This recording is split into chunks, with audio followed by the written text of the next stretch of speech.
Okay, there's no major point to this video. Probably just a general update. Vlogging is what I think they call it. I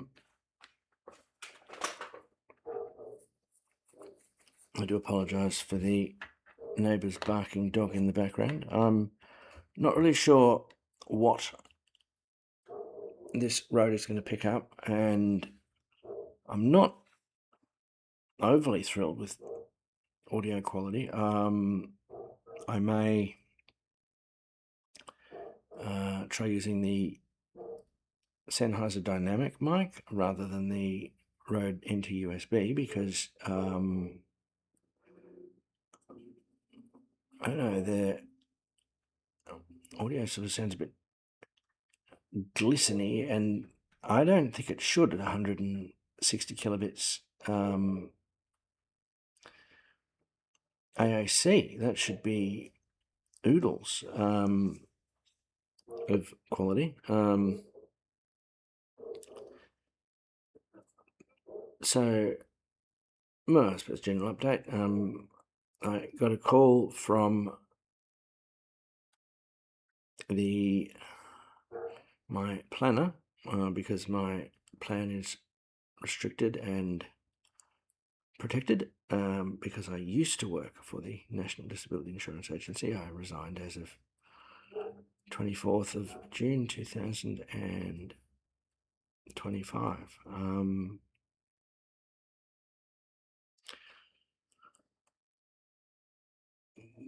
I don't really want to get into why, except to say that the work is difficult and it is very challenging to spend all day speaking with members of the general public that are struggling as much as they are with various challenges and issues surrounding their impairments and disabilities. I worked there for almost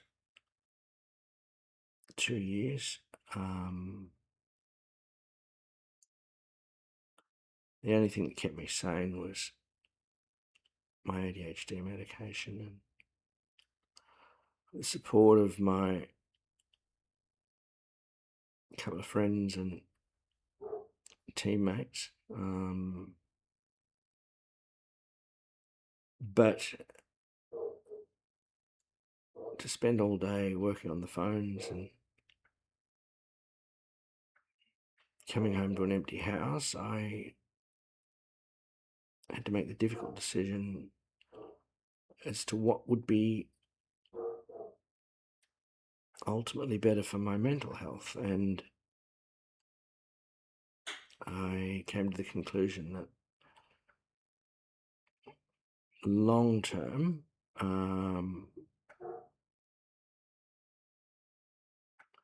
working for the call centre wasn't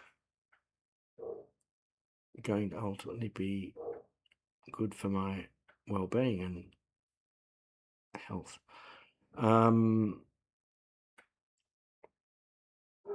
It wasn't an easy decision.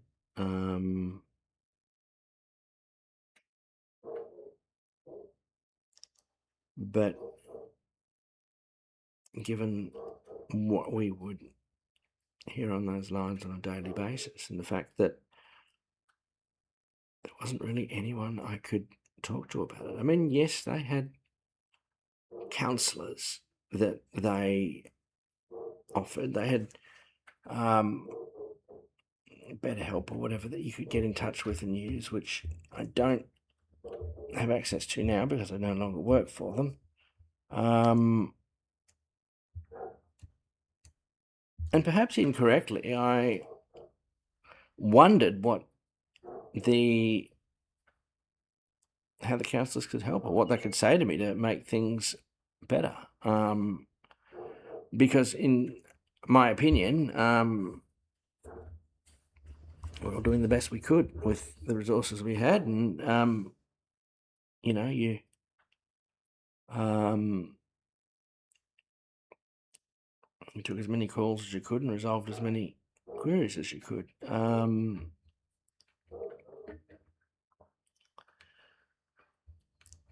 By the time I left, I was out of time without evidence. I had issues sleeping. I had issues relaxing. I found that my ability to show compassion and empathy was greatly impacted by working for the NDIA. And I don't want trouble, so I can't really get into the specifics, except to say that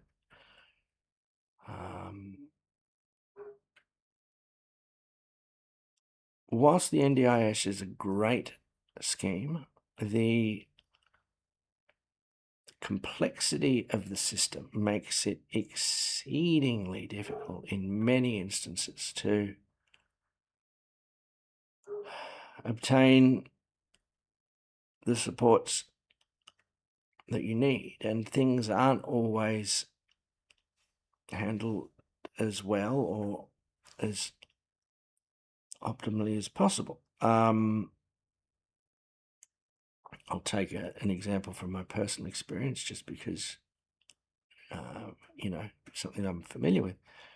I got a call from my restricted plan this morning. Admittedly, the call and the text message were about maybe 3 to 5 minutes apart, actually, because I think it was the second text message that woke me. And then I got a phone call and thought, well, you're awake, you might as well answer it. And fair enough, it was my restricted planner. Luckily, I had enough spoons, or whatever you want to call them, to provide 3 points of ID so she could make sure that it was me. And the actual initial purpose of the call was to verify that I had added a particular provider to my provider list.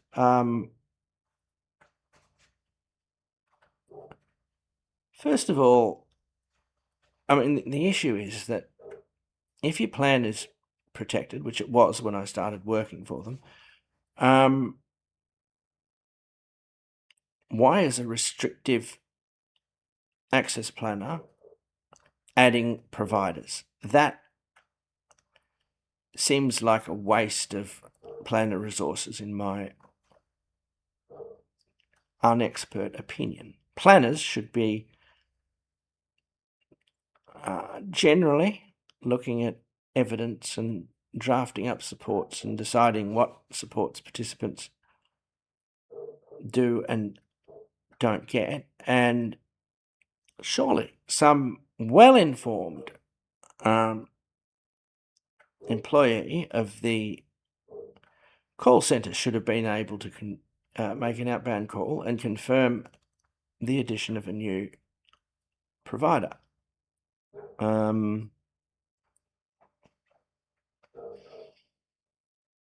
So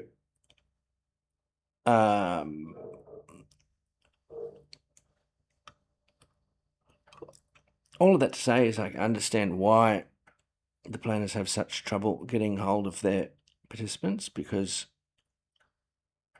I was awake when the phone rang, barely, pre-medicated.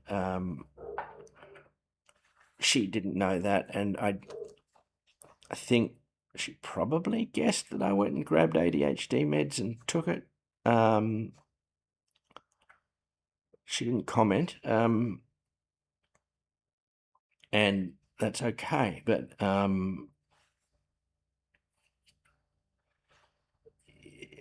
the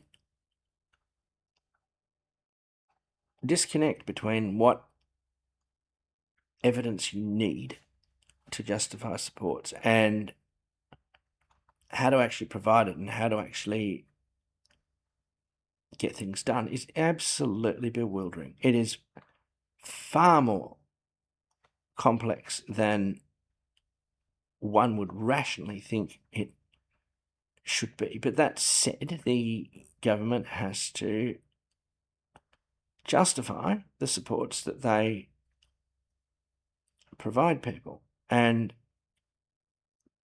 I'll take the example of a call. Be very unspecific about this. And I'm sorry this video got to the length that it did. In fact, it's my channel. I don't even know why I'm apologising. So the video is as long as it is, okay? If you don't want to watch it, you could have clicked away by now, okay? There's thousands more videos on the platform you could go and watch if you weren't watching this one. But if by some bizarre circumstance you enjoy the content, like watching it, then, or if you're on mobile and feel you really want to use up one of your hypes, then have at it. I'm not going to argue. But a lot of the things I saw was a disconnect between what the evidence was and what the planners thought they needed. And I'm pretty sure none of the planners are going to argue with me about that. It's mind-boggling. One of the calls I got that really highlighted this to me was child rep or a parent rang in to the call centre. Normally they're supposed to use their childhood partner, right? Their organisation that apparently, operates between them and the association. And she rang in because, well, she put it, she had a rubbish plan. There wasn't enough funding in that plan. It didn't help that I agreed with her. Not optimal. But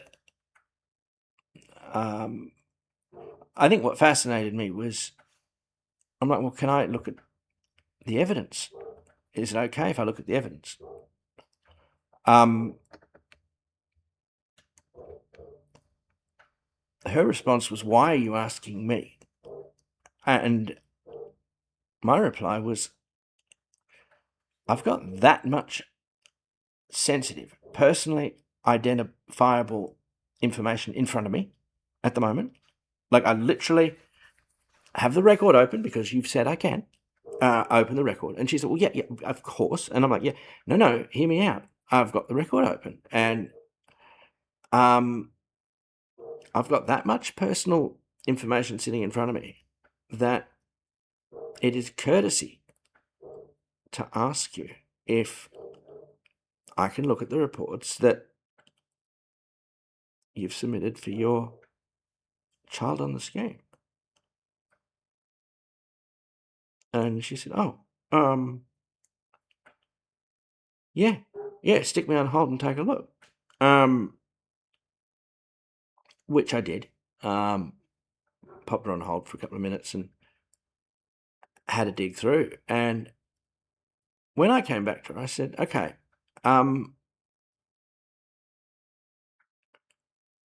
first of all, have you looked at the evidence? No. Well, why not? It's your kid. If you're going to pay $3,000 for a report, take a look at it, get an AI to break it down, try and understand it, because you're the child rep, and you're supposed to be coordinating the supports that they've got. You've got consent on the record. You've got the keys to the city. Have you read the evidence? No. Right. So And then, because it's 2025, well, can I talk about the disability? Why can't you talk about the disability? Oh, let me count the ways. Let me count the reasons. There's people who don't want to talk about their disability. But can I talk in general terms about the disability that your child has? Well, yes, of course you can. Right. Okay. So autistic, right? Yeah. By the look of it, it's pretty bad. I wouldn't disagree with that. I don't enjoy saying that about your kid, but there seems to be a reasonable level of impact here. Yep. Not going to argue that with you at all. And you're maintaining there's insufficient funding in the plan. What is it you want? Oh, well, more therapy. Okay. Now, initially, when she called up, she was screaming at me because, not enough money in the plan, and she was angry. By the time we finished the call, she's in tears thanking me because I've told her things that nobody else has told her. Why haven't you read the evidence? Why don't you understand the evidence? One of my questions was, okay, so she's autistic, so I'm guessing there's quite a high level of anxiety here. To which the child rep replied, well, yes, she's terribly anxious. She won't even leave the house. That's how anxious she is. And I'm like, okay, where does it say that in the evidence? And she's like, pardon? I said, where does it say that in the evidence? Where does it explain what the impact of this disability is on the participant?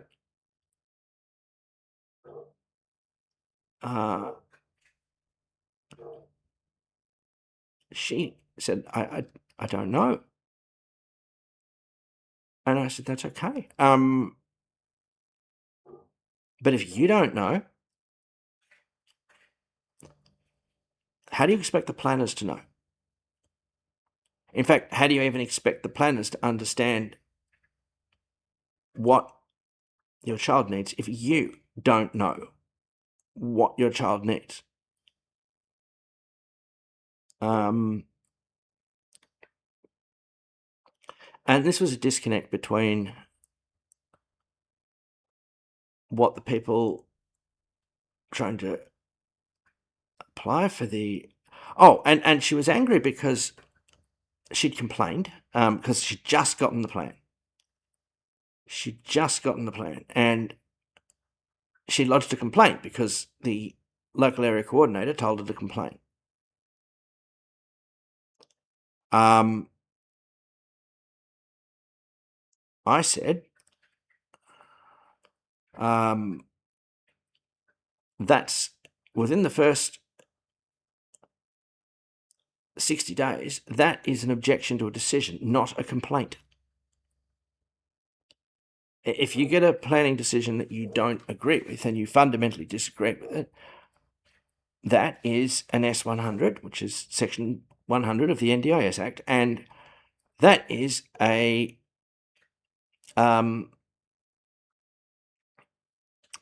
disagreement with decision.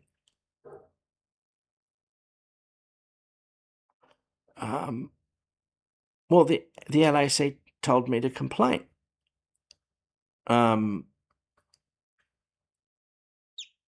I said, have you got the letter we sent you? Yes. Is it with you? Yeah, it's right in front of me. Why? And I'm like, Humour me. Okay? Humour me. I want you to open that letter up. Got it there? Yeah. Now, paragraph 3 or 4 or 5. Have a look down. If you disagree with a decision on this plan, you are entitled to lodge a disagreement with a decision. And I said, that's not a complaint. That is an objection to a decision. It's an S100.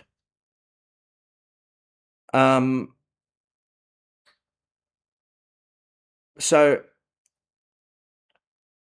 your complaint got closed because you didn't read.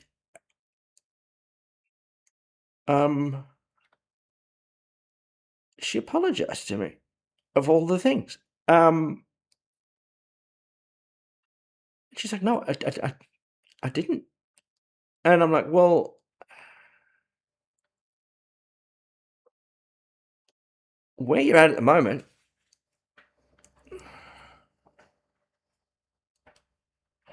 we need evidence to show the level of disability, how much support is needed, and justification as to how many hours are required.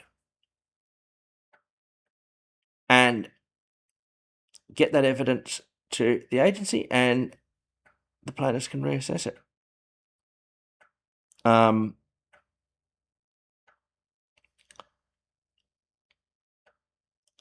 But this is the problem, because the people who are submitting evidence don't often understand what the evidence is saying, because they're complicated and they're medical reports. There's no way for them to know how to advise what they want extra in the plan. Well, yes, you want more money, but why, how much, and why, and for what? When is right now. What, how, and why are the questions we need answers to, or the planners need answers to, because they're the ones who are doing the planning.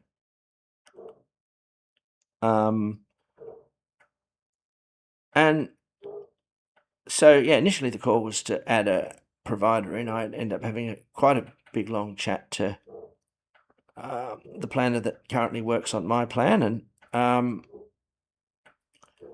about to dig through the funding breakdown, which comes off a spreadsheet that we were supposed to, well, we send them out to people, or we put them in a queue to be sent out to somebody by somebody else, because you have to have credentials for sufficient system access to do that. Now, there are reasons for those controls and reasons for those limits. The problem is that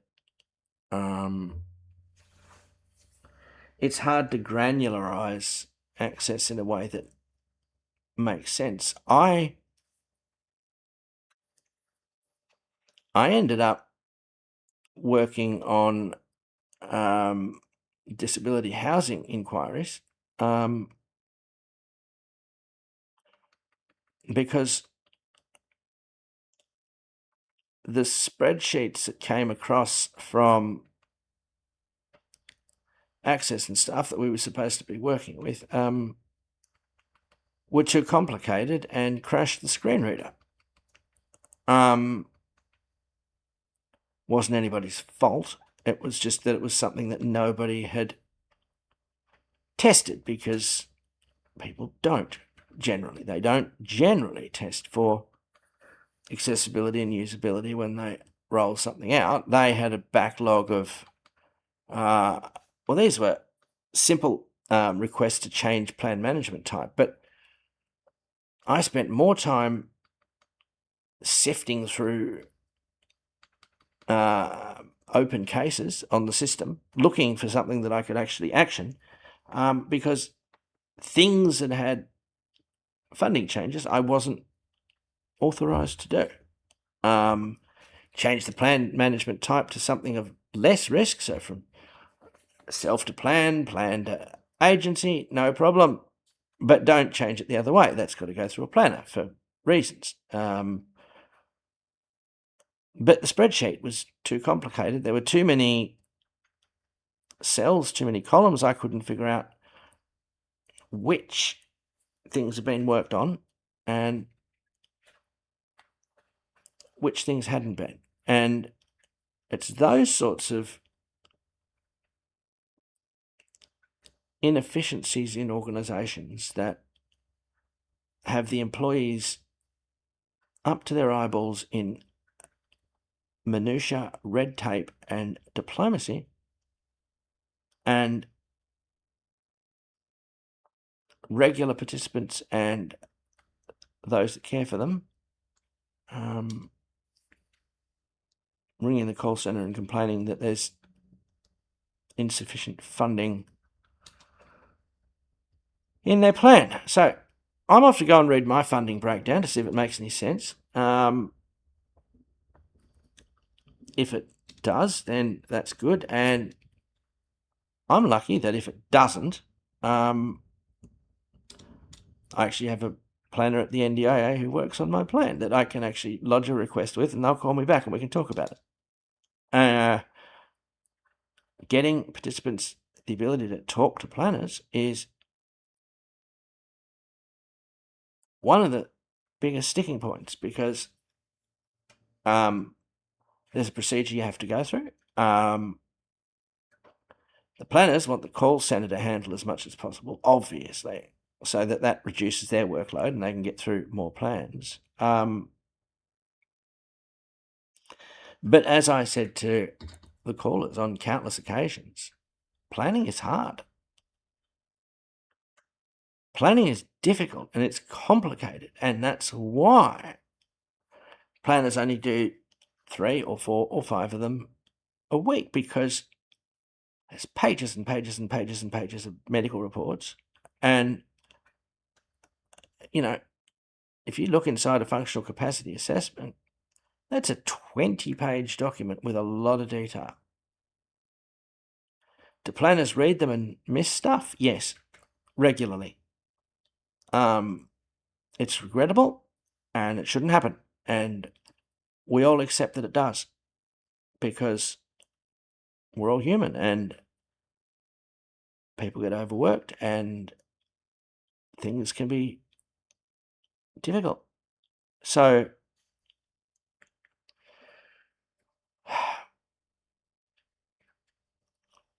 all of that to say that the initial planner had told me that there were high intensity hours in my plan. I could have sworn there were. But we looked at the 2023 plan and apparently there's not. Which means I get to go back and look through my older copies of plans and see if there once was and who's doing what and why, because the initial planner I had is not the same as the one that I have now. So, yeah, I'm off to read the funding breakdown. I have enough hours, I believe, and enough funding. And I guess my final point is as somebody who has worked for the agency, also as somebody who has a plan and has been involved with the scheme since 2013, 2014. If I'm confused, then what hope do the majority of people have of ever understanding this complex and very important and valuable, but highly complex and difficult national disability insurance scheme that we have in Australia? And if you somehow manage to watch to the end, grab yourself a bit of caramel tart or a cup of coffee or whatever makes you happy, and maybe you learned something. Maybe you didn't. But yeah, if you watched to the end, thanks for watching.